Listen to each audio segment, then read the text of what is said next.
Abi ay favorite ng father niya at Gail ay ibig sabihin ay lingkod ng Diyos. Ano po? Sige po, magpatuloy po tayo kung sino si Abigail. Si Abigail po ay asawa ni Nabal. Ano? Sino si Nabal? Si Nabal po ay masungit at magaspang ang ugali. Kumbaga ba sa mga lalaki ay yung kakaiba po, yung matapang na wala sa lugar, ganun. Masama ang ugali.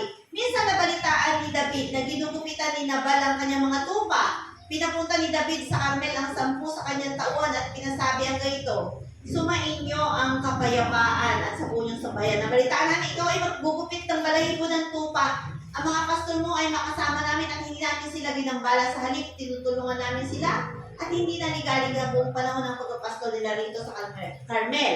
Ito yung papanulayan nila sa inyo. Dahil dito, tanggapin mo ang aking mga tauhan at ikinapakiusap kong tulungan mo ako, bigyan mo ako ng anumang, sabi niya, ng anumang bibigay mo para maihanda sa aming pista. Sumunod naman ang inutusan ni David, sinabi nila kay Nabal ang lahat at ang ipinapasabi sa kanila. At naghintay ng sagot, sinabi ni Nabal, sino ba si David? Ayan eh. Ganyan po yung sitwasyon ni Abigail. Ipapakita ko po sa inyo ha. Ito po yung sitwasyon ni Abigail. Si Abigail po yung asawa ni Nabal. Sino si Nabal? Isang leader na garapal, magaspang ang ugali, maramot. Itong Nabal na to, marami siyang tupa, kambing na ipinapastol sa paran. Sa paran, ando naman yung mga hukbo ni David. Marami sila, mahigit 500 hukbo. Pag nagpapastol yung tauhan ni Nabal, yung mga pastol pinapakasamahan ng tauhan ni David, pinoproteksyonan sila laban sa mga, meron na po kasi mga pirata nun eh, masasamang loob. So ngayon may LPA dito. Noon din meron, mga tulisan.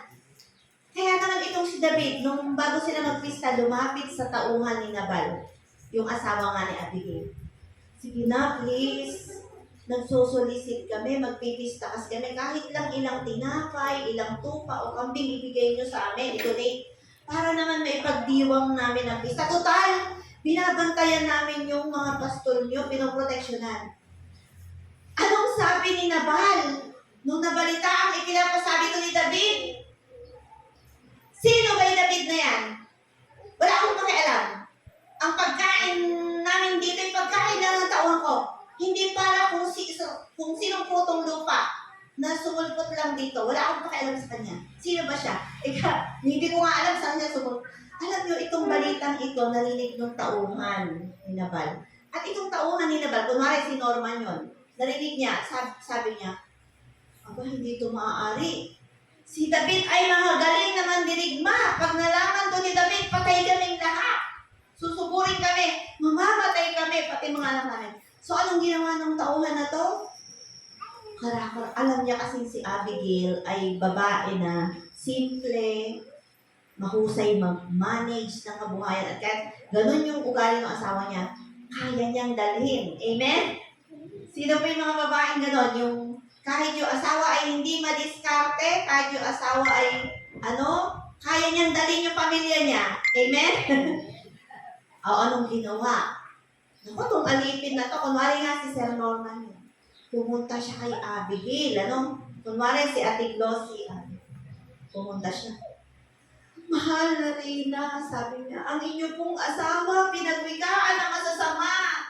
Si David po, ano po niyang sinabing masasama, samantalang si David po, binabantayan po kami sa gabi, hindi kami po napapasok ng tulisan, ng mga pirata.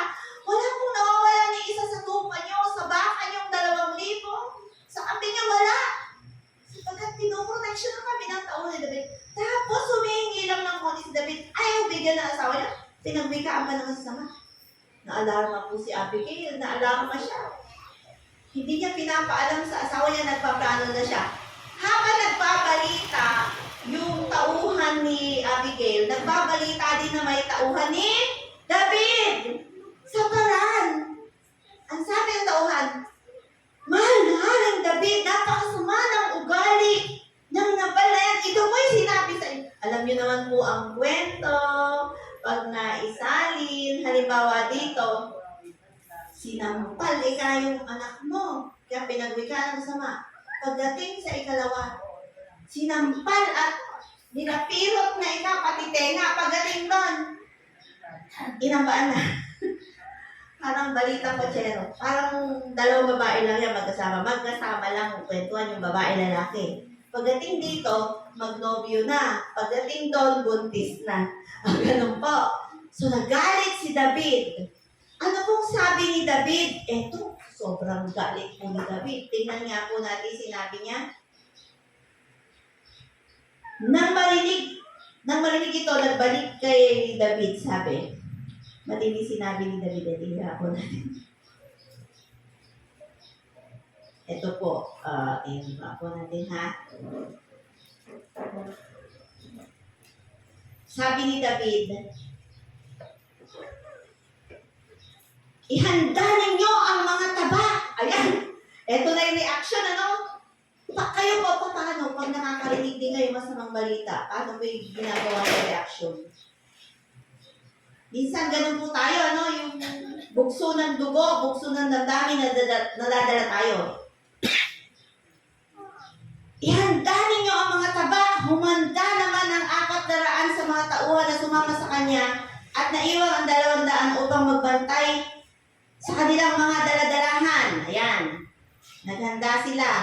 Dinala ang mga taba. Naku, sabi, pag hindi ko na